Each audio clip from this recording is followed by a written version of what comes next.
Greetings. Welcome to the next podcast of the HR Masters, Wine and Wisdom.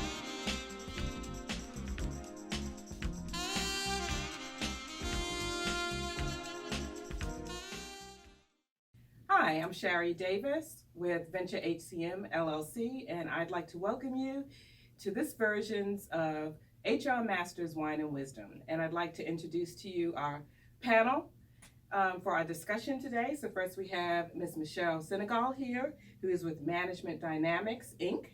And then we have Jody Friend, who is with JLM HR Consulting, and Susan Peacock with Peacock Consulting.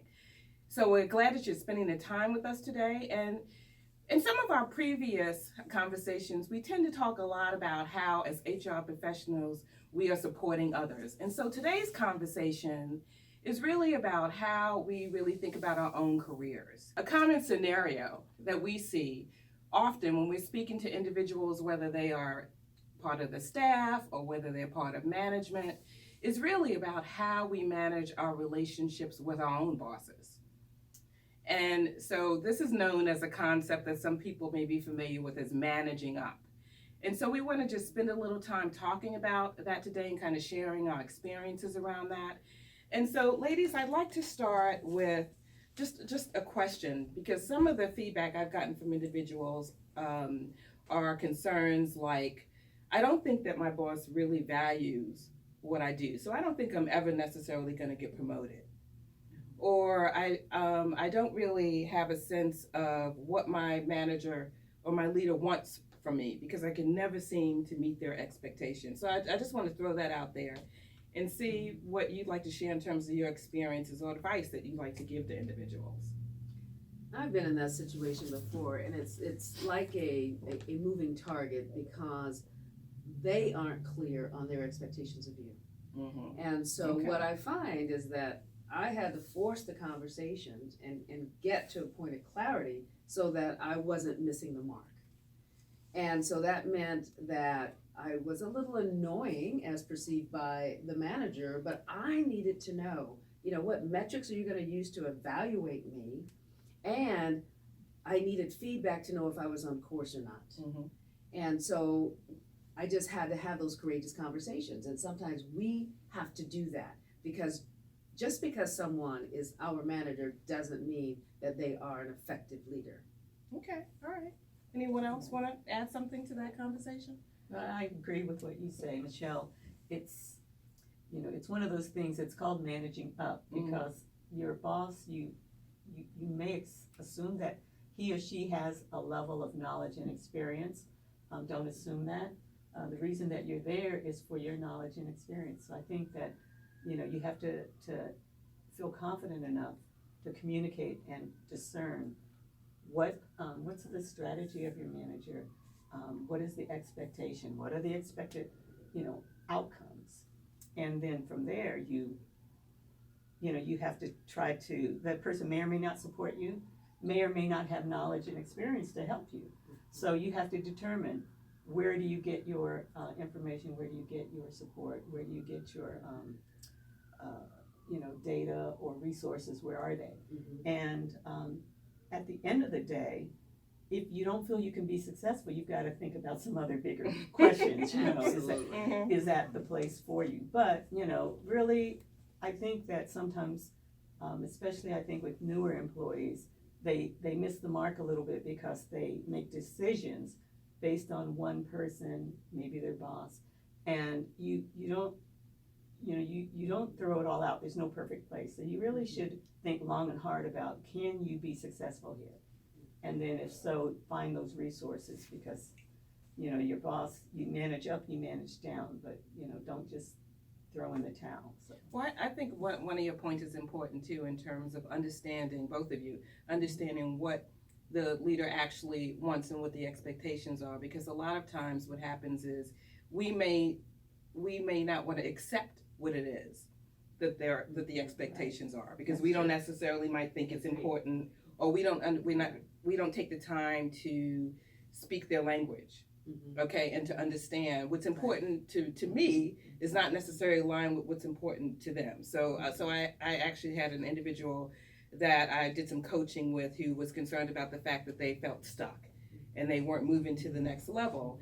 But the person was getting a lot of feedback around, you really need to embrace your numbers. You really need to be able to know how to convey that. And the person kept saying, but that's not really what my strength is. And so after a lot of conversation, got the person to gain the insight in terms of it. That doesn't really matter. You need to learn to speak their particular language. Absolutely. And after about several months of coaching, he got promoted. Yeah.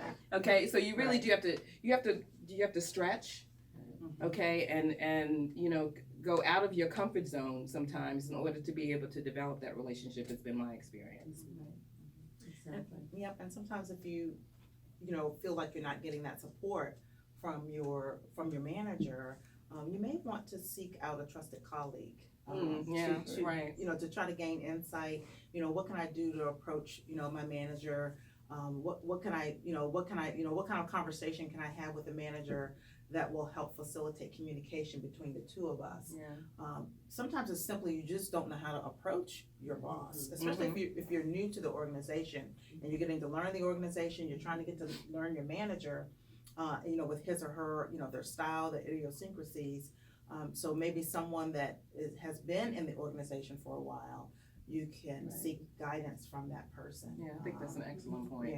Yeah. So I know recently with one of our clients, an employee actually, came to me. He was fairly new to the client organization and says, I can't communicate with my boss. And, so part of the counseling behind that was to ask your boss if you can schedule 10-15 minutes and have a conversation with her. And jot down all of your questions and concerns before you go into the meeting. Be prepared. And be prepared to talk about what it is that you'd like to know from her, the kind of support you think you need to make you successful, in the new role. So sometimes those conversations have to be had, and a little coaching and guidance. I think you can be successful. Yeah, I think in particularly in a new situation that oftentimes the onus is really on the direct report to identify the priorities of their manager. And I always ask the question, what is your leadership style?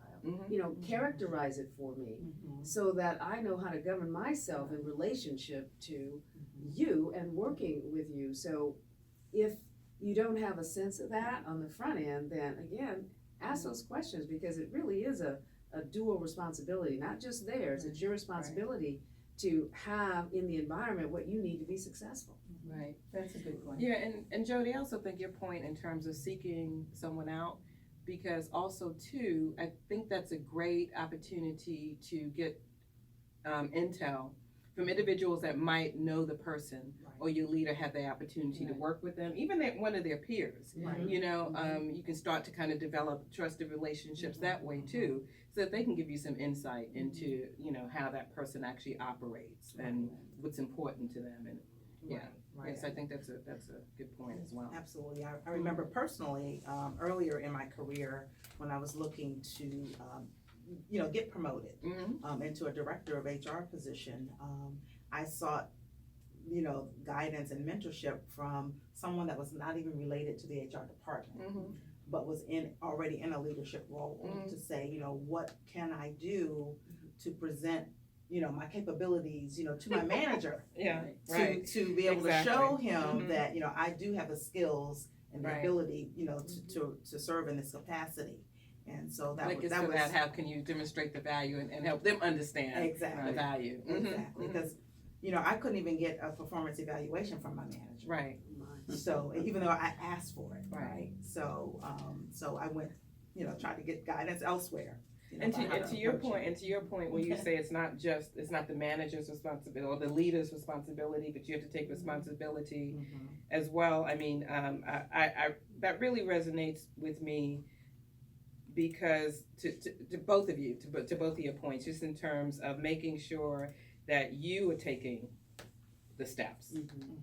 Okay, because you can't expect that the leader is really going to understand every single thing that you do. Right. They may have 10 people reporting to them, or Yes. 300 folks, layered in underneath them. Yes. And it's unrealistic to think that they're really going to be able to know you personally. Mhm. Okay, so I think that you really do have to take that extra step and that extra initiative and have some courage about it. We always say we want managers to have courage. We need to have it too. That's Right. right. That's right. Absolutely, we do. Right, Yeah. right.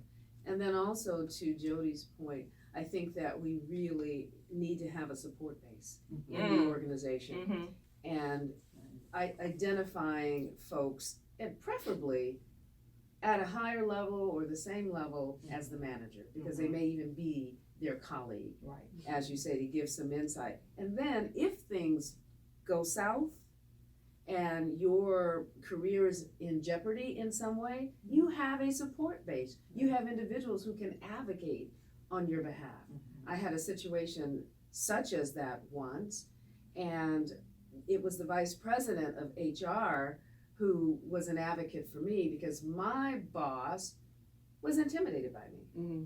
And so wouldn't give me the recognition, wouldn't give me the credit that I needed, but my boss's boss was aware of what I was doing, and he was receiving feedback positively from our client base.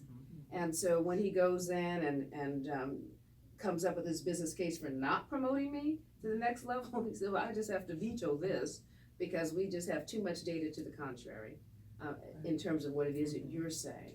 Well, that's an interesting point in terms of making sure that you are performing at the level that you really need to be performing, no matter what the circumstances are. Absolutely. Because some people can fall into despair or be demoralized about a situation and not operating, at that level of performance. But that's equally as important. And no matter what the circumstances is, you come in and you do the best job that you can do with what you're given. That's right. Yeah, and that speaks for itself, regardless. Because That's we're right. going to be in environments where not everybody's going to like us. Yeah. That's right. Or be able to relate to us or get us. Mhm. Okay, that's just the way that life is. But the theme, I think, the common denominator here is being confident. Mhm. Because in order to do any of the things that we're talking about, you've got to have the confidence. Yes. You've got to be self-assured to communicate with your boss and with anybody, but you've got to be self-assured to even reach out and find those mentors or other colleagues who will support you. And, confidence is, that's another topic for Another for us. day. But I think that's the key right there is, it's just being self-assured and having that high self-esteem. Indeed. Knowing that you know what you know, knowing that you know what you do, and, going in and having that communication. So, one of the things I was gonna mention too is that communication can be intimidating for some when it comes to talking to your manager, especially if your manager does not have a level of expertise and knowledge in terms of what you're doing. Yeah. And it seems like you're trying to convince and teach and explain what you're doing, which is frustrating because at your level you're thinking, you should really have the strategy for my function, and if that doesn't happen, that's when you're managing up. So it's real important, it's real important. But also, with the confidence, you've got to be flexible. And, we all know that in our careers, we have to, what we call style flex. So, you can't, you can't be just frustrated and your boss is not understanding what you're saying. So, you're throwing up your hands and no, you've got to learn to meet people where they are. That's and right. how do you, how do you influence, how do you communicate while you're also getting the support from these other colleagues? But it's just one of those things where it's easy to just talk to your boss. Person doesn't understand, you're frustrated, the key is to really find ways that you can, that's where your talent is going to show, is how do you influence despite those challenges. Yeah, absolutely. Because in a new situation, if you're new into your role and your manager has not identified the first 6 months priority, then it's up to you to identify what that is. What are the priorities? I want to make sure that I'm on the same page with you. Because like you said, Shari, the manager doesn't necessarily have the wherewithal to understand that he needs to, or she needs to spell that out. And so if you take that initiative to spell that, to go to your manager and say, hey, I want to understand what's important to you, what you feel my priorities are, what needs to get accomplished in the first, 30, 90, 120 days, I actually prefer that if I'm innocent, not that I prefer it in an ideal world, but I would prefer everyone to be knowledgeable and, talented and competent and credible. Right, exactly. But You're reading my mind. I was thinking that as she was speaking. but when you come into a situation where there's that void, Yes. great. Mm-hmm. Because you can fill it Exactly. with everything that you know to be the right Exactly. way, and you make your proposals in like, I know that you don't have a specific, timeline, or you don't have a specific strategy for this, but here are the things I'm thinking about. Here are some of the, projects that I'd like to lead, or here are some of the programs I'd like to initiate. It's, instead of feeling defeated because, oh, my manager has no clue, it's an opportunity to go in and show what you know, and then, to implement something that's gonna be sustainable and successful. Right, So, right. so there's different ways to look at it. Yeah, to summarize the key takeaways from what has been said so far: confidence, and the way that we grow our self-confidence is we need to be knowledgeable about our jobs. We need to know them Absolutely. well, and then we need to execute well, and that boosts our self-confidence. And also having the courageous conversations. Without the confidence, then we will not do that.